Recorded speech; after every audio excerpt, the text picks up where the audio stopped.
மதுரை உயர்நீதிமன்ற கிளை நீதிபதியின் நடவடிக்கை கண்டித்தக்கது என்று பிசிக தலைவர் தொல் திருமாவளவன் தெரிவித்துள்ளார். சென்னை விமான நிலையத்திலிருந்து டெல்லி செல்லும் முன் விடுதலை சிறுத்தைகள் கட்சித் தலைவர் தொல் திருமாவளவன் செய்தியாளர்களை சந்தித்தார். அப்போது பேசிய அவர், நீதிமன்றத்திற்குள்ளேயே இருந்து வேலை செய்யும் நீதிபதியின் நடவடிக்கைகள் மிகுந்த அதிர்ச்சியை தருகிறது என்று கூறினார். மதுரை உயர்நீதிமன்ற கிளை நீதிபதியின் நடவடிக்கை வேதனை அளிப்பதுடன் கண்டிக்கத்தக்கது எனவும் தெரிவித்தார்.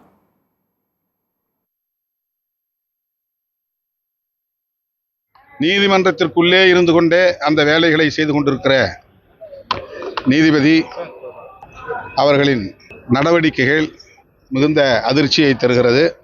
அவர் தொடர்ந்து இதுபோன்ற அதிரடி தீர்ப்புகளை தந்து தமிழ்நாட்டில் சட்டம் ஒழுங்கை சீர்குலைக்கும் வகையில்